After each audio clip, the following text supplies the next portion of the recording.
जय सिया राम। आप सबका स्वागत है हमारे चैनल पर। आज हम सोमवार व्रत कथा के बारे में जानेंगे। सोमवार के व्रत को लेकर मान्यता है कि इस व्रत को करने से भगवान शिव अपने भक्तों की मुराद जल्दी पूरी करते हैं।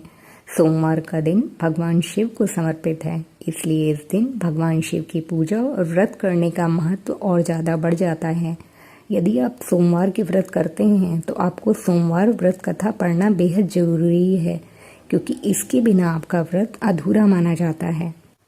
देवों के देव महादेव बहुत ही भोले माने जाते हैं, इसलिए उनका एक नाम भोलेनाथ भी है। पौराणिक मान्यता अनुसार भगवान शंकर को प्रसन्न करने के लिए किसी भी तरह के खास विशेष पूजन की आवश्यकता नहीं होती, क्योंकि कहा जाता है कि वो तो भोले हैं और भक्त की मन से की गई क्षणिक मात्र की भक्ति से ही वो प्रसन्न हो जाते हैं। अगर आप भी शिव की भक्ति और कृपा पाने के लिए सोमवार का व्रत करते हैं तो इस कथा से भोलेनाथ को प्रसन्न कर सकते हैं। धार्मिक मान्यताओं के अनुसार सोमवार का व्रत रखकर अगर सोमवार की कथा की जाए तो इससे जीवन के सभी दुखों का अंत होता है। साथ ही भगवान शिव अपने भक्तों की सभी मनोकामनाएं पूर्ण करते हैं। आइए सोमवार व्रत कथा का श्रवण करते हैं। किसी नगर में एक धनी व्यापारी रहता था। दूर दूर तक उसका व्यापार फैला हुआ था। नगर के सभी लोग उस व्यापारी का सम्मान करते थे। इतना सब कुछ संपन्न होने के बाद भी वो व्यापारी बहुत दुखी था, क्योंकि उसका कोई पुत्र नहीं था, जिस कारण अपने मृत्यु के पश्चात व्यापार के उत्तराधिकारी की चिंता उसे हमेशा सताती रहती थी। पुत्र प्राप्ति की इच्छा से व्यापारी प्रत्येक सोमवार भगवान शिव की व्रत पूजा किया करता था और शाम के समय शिव मंदिर में जाकर शिवजी के सामने घी का दीपक जलाया करता था। उसकी भक्ति देकर माँ पार्वती प्रसन्न हो गईं और भगवान शिव से उस व्यापारी की मनोकामना पूर्ण करने का निवेदन किया।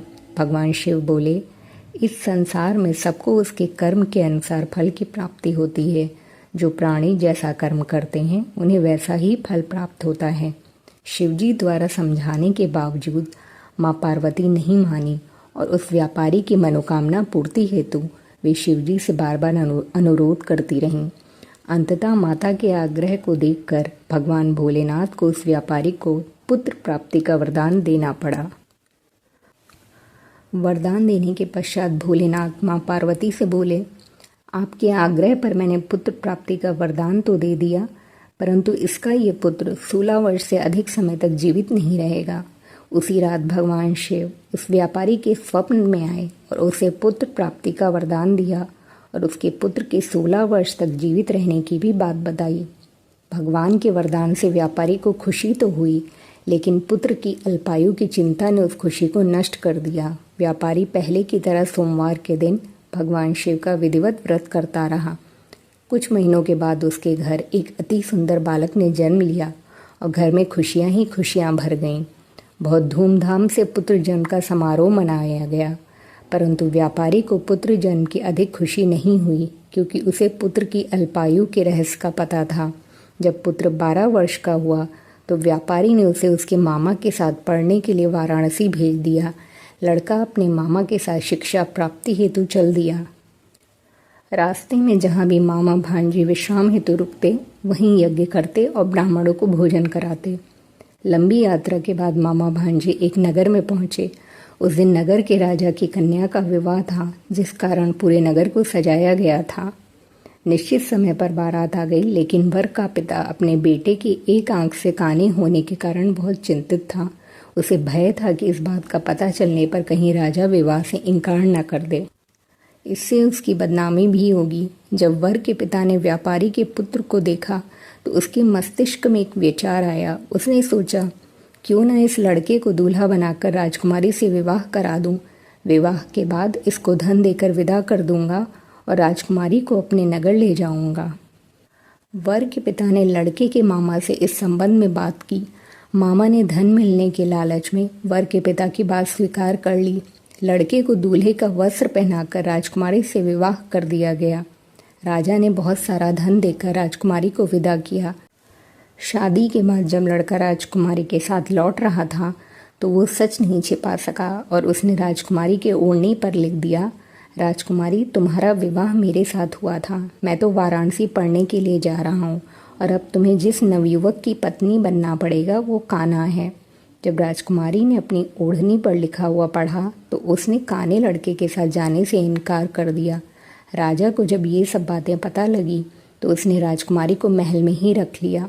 उधर लड़का अपने मामा के साथ वाराणसी पहुंच गया और गुरुकुल में पढ़ना शुरू कर दिया। जब उसकी आयु 16 वर्ष की हुई तो उसने यज्ञ किया। यज्ञ की समाप्ति पर ब्राह्मणों को भोजन कराया और खूब अन्न वस्त्र दान किए। रात को वो अपने शयन कक्ष में सो गया।